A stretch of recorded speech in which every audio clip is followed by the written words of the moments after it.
The Open House is a new movie streaming on Netflix. And while it looks interesting, don't bother watching it because I know the year just began, but this very well could be one of the worst movies of the year. Man, we searched the entire house. There's no one here. We had an open house here a few days ago. Maybe someone found a spare key laying around, or maybe someone stayed. Probably just some kids trying to scare the newcomers. Didn't feel like kids. So it was directed and written by Matt Angel and Susan Coote, and it mainly stars Dylan Minnette and Piercy Dalton as son and mom. And this is a slasher, but it breaks two of the most important rules for slasher movies. And that's one, have an interesting murderer, and two, have fun, gory killings. Like, those are the two biggest things for slasher films, and they break both of those completely. And even weirder is that throughout the film, it's not that much of a slasher. There's like no one being killed, and then it goes crazy at the end, and it breaks the murderer's philosophy. Like, it seems like throughout the movie, like all this murderer is doing is like he's playing with a water heater, and he's like stealing phones, and then maybe one time he'll set up a candlelit dinner for them, and like, oh no, the killer in the house is romantic, but then all of a sudden it flips a switch. Like, okay, I kill you now. I break all your fingers. I kill you. Okay, bye. You want to see my face? Well, too bad. You do not see my face. I'm the man in black. All I know is that I'm a big guy with black boots, and I can run really quietly and really fast, faster than the character that is preparing to be an Olympian. And, I just go to open houses and stay in there and kill people. Like, oh boy, that's me. I'm the murderer. Like, you never get any characterization of the slasher. Like, you don't, like, even towards the end, you never really see his face. You never see like what it is, and it's stupid.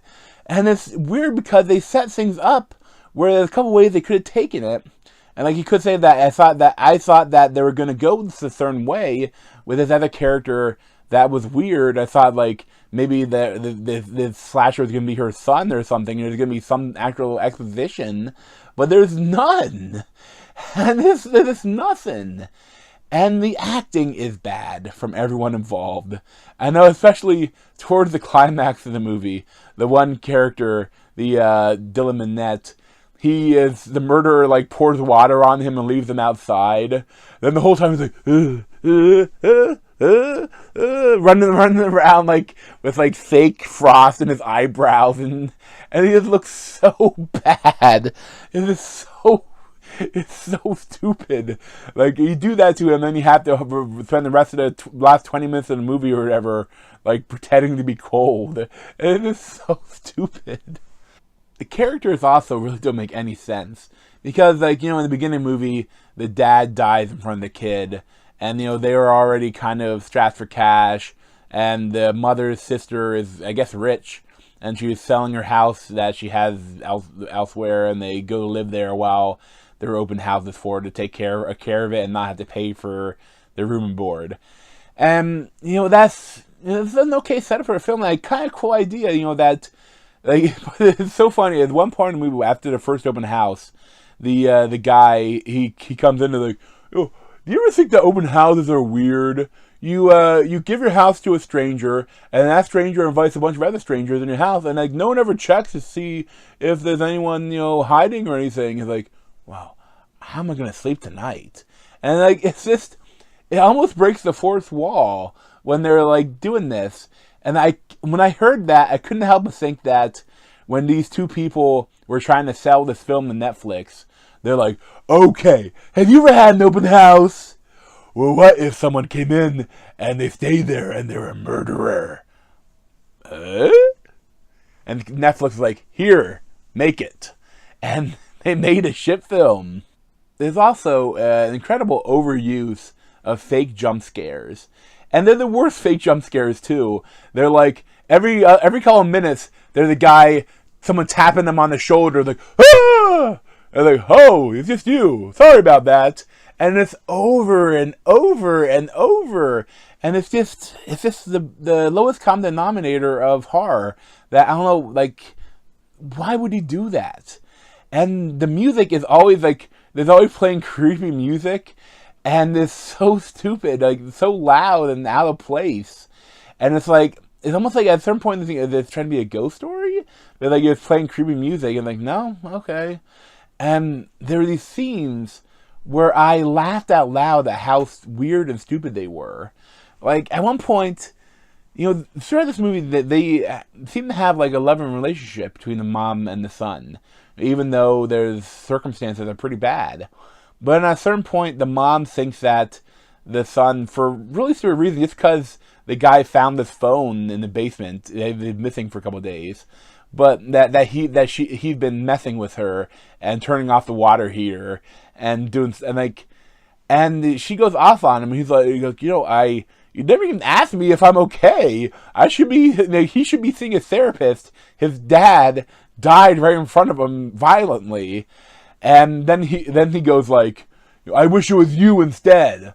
And like, the worst possible thing you could say if someone dies and you wish that they could have died instead. That's the worst possible thing to say, even though it's really cliche as well. But then that scene just ends, and it never brought up again. Like, the next time you see him, they're just kind of normal with each other. Like, even though he said the most hurtful thing he could have said. And it's weird. There's also this other scene where, towards the end, throughout the movie, there's this guy that they met at the local store, and he was kind of hitting on the mom. And there's some weird stuff with that.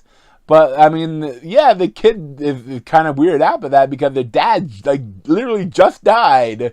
And the mom's like, what? I'm just flirting with him. And it's like, it's weird, but, you know, whatever. But then, like, he gave her his business card.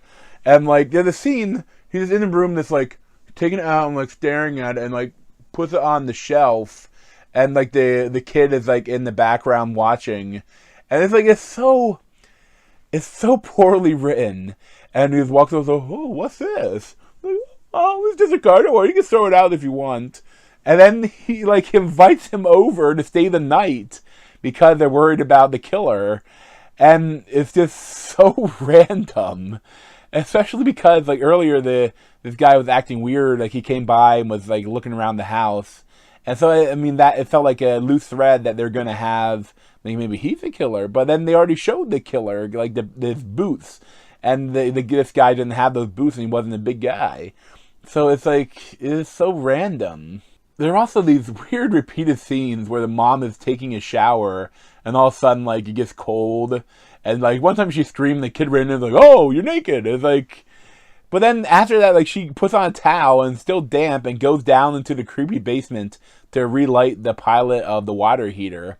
And, but the guy, like, the son just kind of burst into the bathroom and he was, like, wearing shoes and dressed. Why wouldn't he go down the basement to do that? And it's like, it's so odd. So much of this movie is just incredibly random and poorly written and poorly acted. And the direction is okay. I mean, the filming is okay. But there's also this, like, early in the movie, like, they show this creepy thing of the guy, like, taking out his contact lenses. Like, the creepiest way they could have made that scene. But even weirder was, like, the whole point of that scene is towards the end, like, kind of spoiler, but the killer reaches into his eyes and takes his contacts out so that he can't see when he's running around. And it's just so random and stupid. I also found it really goofy that towards the end, the killer, certainly he seemed to be kind of like a voyeur. Like, he enjoys watching the mom go down the stairs in her towel to turn on the pilot back on, and enjoys, like, taking pictures of them while they're sleeping. And, you know, all just, like, nothing that bad. But then there's, like, when stuff's going down, like, he starts to mess with them. Like, he somehow is able to, like, turn on the stereo and play the song that the kid has been listening to throughout the movie. And it's like, wait. So you had to go on his computer Like, take the songs out of the computer and then, like, put them onto the stereo and then have somehow the stereo turn on, like, you have a remote control and play it while the things are going down. And it's just, huh? And then also there's, like, he took the SIM cards out of their cell phones. And, like, why not just have him break the cell phones? Because, like, he's, like, at ceremony, he's, like, literally like, oh, no SIM card, oh no, no SIM card, oh no. I think that you can still call 911 even if you don't have a SIM card. Why not just break the phone? It's just stupid. And, you know, when the stuff does start going down, you think, okay, maybe we're finally going to get some interesting things. Maybe you're going to get some gory scenes. Or some, no, okay, just a bloodless slit throat body that he found. Okay, a stab in the belly, bloodless. Okay. Choking. Oh, okay. Well, that's it. Oh, okay. Movie's over. Okay. Well, okay, movie. You're the movie. So do what you gotta do. That's pretty stupid. And they have the end. It's just like an open sort of ending. Like they. It's kind of spoiler, but you drive. Like they see a person driving by, and there's like another open house scene. Open house sign. So like, oh, could he be in your open house? Uh-oh. Better be worried. And it's just such a bad movie, like across the board. Like there's no redeeming factors in the movie. There's nothing redeeming about it. I can't find anything that makes it watchable. Like the only thing, I mean, I kind of like the song they played over and over. that's it, literally it. Like it's a bad movie. Like don't bother watching it. Like I mean, even if you put on the background, it'd just be annoying with all the jump scares. Like, I would just stay away from it. I mean, it is really bad. Like, it's not even enjoyably bad. It's not like a fun bad movie. It's just bad. I give it a 1 out of 10. Don't watch The Open House. It's a piece of shit. But thanks for watching and check out other replays or on my head or scratch me over here. Thanks.